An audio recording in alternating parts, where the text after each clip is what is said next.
Ouais, c'est glauque, hein.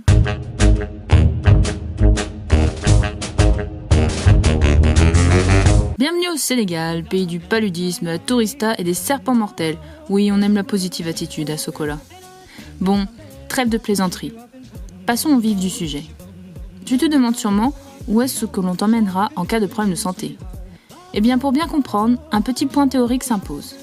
L'organisation sanitaire du Sénégal suit une logique pyramidale bien établie. Au commencement, il y a les cases de santé, implantées dans les villages reculés. Ici, sont soignés les petits problèmes de santé, comme un paludisme non grave. C'est un personnel communautaire, c'est-à-dire formé par un personnel d'État, qui te soignera. Situés à l'échelon supérieur des cases de santé, les postes de santé sont implantés dans les communes relativement peuplées. Ils sont souvent tenus par un unique infirmier, parfois aidé d'une sage-femme. Le suivi des grossesses et les accouchements constitue le plus grand de leur travail.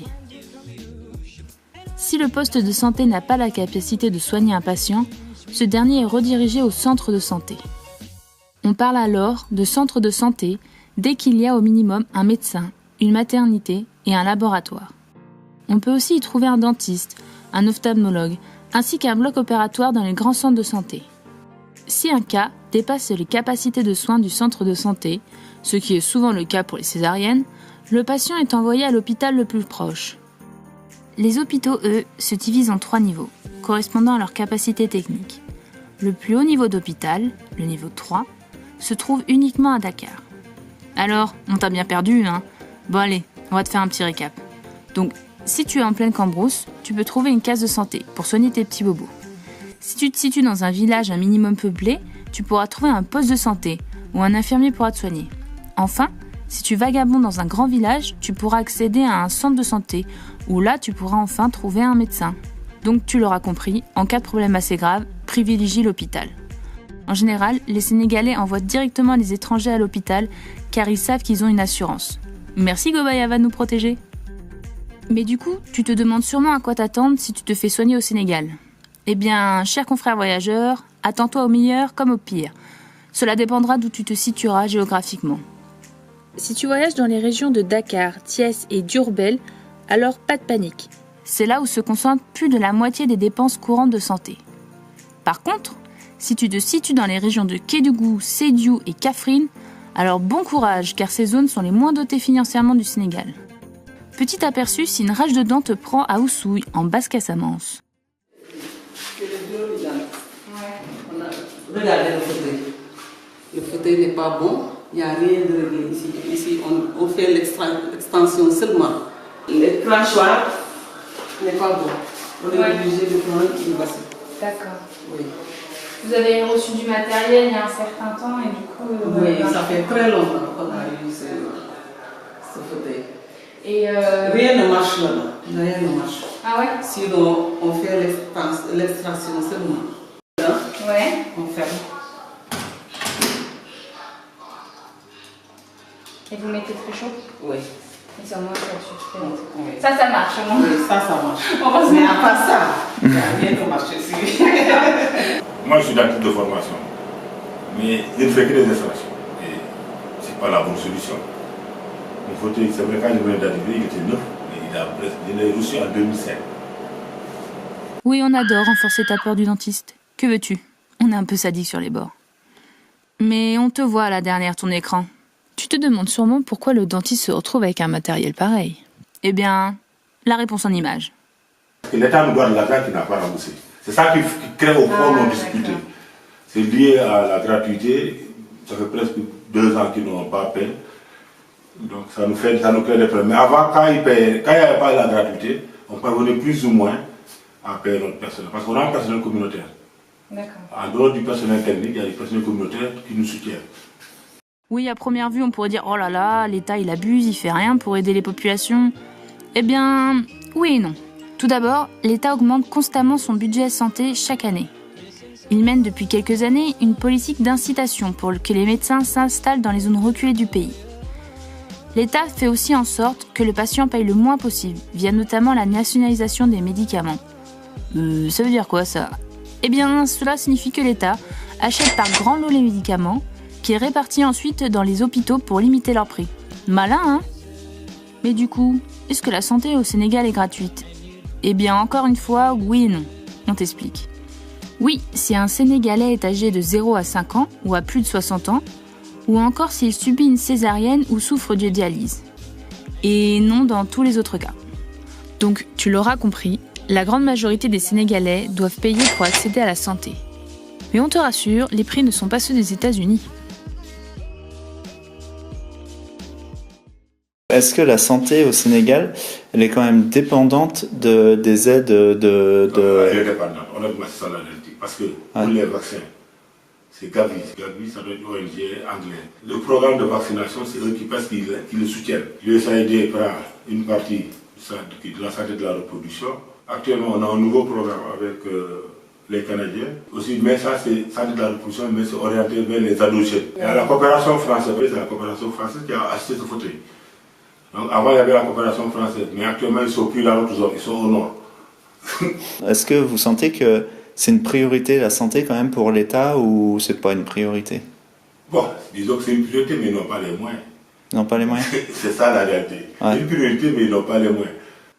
Ce manque de moyens nous a amené à voir des situations assez surprenantes. Oui, parce que le fauteuil troué du dentiste, ce n'est pas le plus impressionnant. Là, vous avez un bloc opératoire, donc il ne fonctionne pas parce qu'il n'y a pas de chirurgien disponible. Il n'y a pas de chirurgien. D'accord. Et qui est-ce qui avait l'idée de... Bon, après t'avoir fait peur, voici le moment où on va te donner des conseils pour passer un agréable séjour. Déjà, on te conseille de faire le maximum de vaccins avant d'arriver sur le sol sénégalais. Fièvre jaune, rage, hépatite et compagnie. Oui, on sait que les vaccins n'ont pas la grande cote en France, mais si tu veux voyager, il faudra passer outre les débats actuels. Regarde au Sénégal, tout roule avec les vaccins. Donc tous les enfants peuvent venir se faire vacciner? Oui. C'est gratuit? Oui, c'est gratuit. D'accord. Et c'est à quel âge les vaccinations? De 0 à 5 ans. Dès la naissance, on te fait vacciner. Du coup, c'est culturel, il n'y a pas d'opposition. Oui. Différentes choses.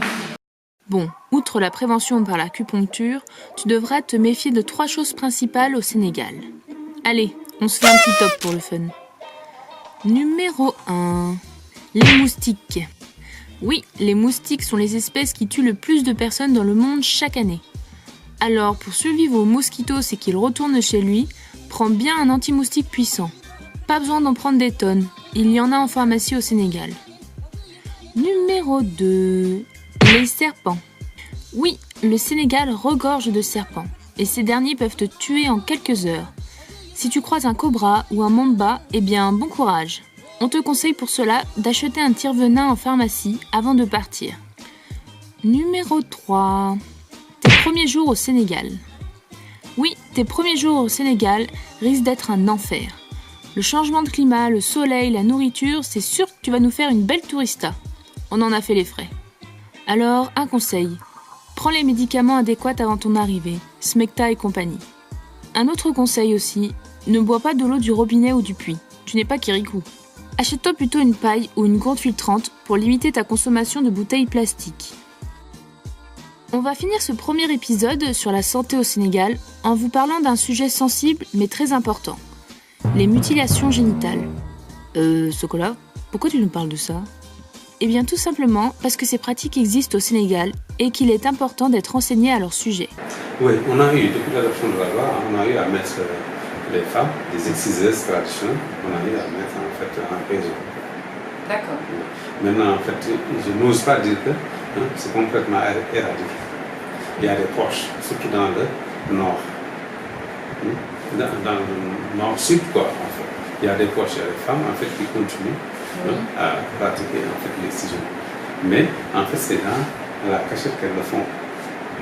Mais j'avoue, moi, je suis dans un milieu, du Tumpa, où il y a toutes les ethnies ici. Il y a toutes les ethnies. Où, en fait, l'excision se faisait. Maintenant, n'empêche qu'en fait, tu sais, ça sera demain, ne sera pas le jour. Il faut continuer la sensibilisation, l'éducation pour que les femmes puissent en fait laisser ça complètement. Maintenant, les jeunes filles, depuis 1999, jusqu'en début, prennent conscience. Mais maintenant que en fait, les gens sont devenus un peu beaucoup civilisés, je m'excuse du terme, mais ça a tendance à disparaître maintenant. Donc, il y a encore des jeunes filles dans votre dispensaire qui sont excisées? Bon, en fait, c'est des femmes, c'est des dames qui ont été utilisées depuis des années. Une fois et des jeunes filles, non, les jeunes filles, maintenant, c'est flou. Voilà, c'est sur cette joyeuse fin qu'on te laisse et qu'on te dit à bientôt pour un nouvel épisode sur la santé dans le monde avec Gobayava.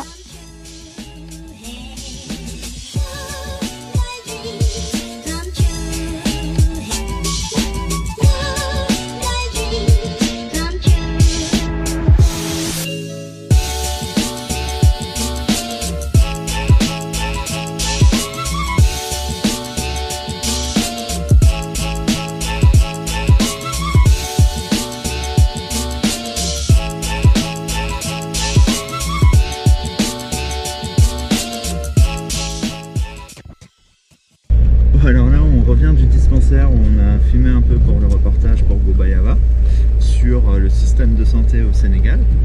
Et en pleine interview, j'ai eu la bonne idée de vomir. De tout vomir ce que j'ai. Donc je sais pas ce que ça va donner, je sais pas. Non, il a laissé tourner, alors on n'a pas les images de Nicolas qui vomit, mais on a les sons. D'abord ça va, il a dit que c'était une simple intoxication alimentaire.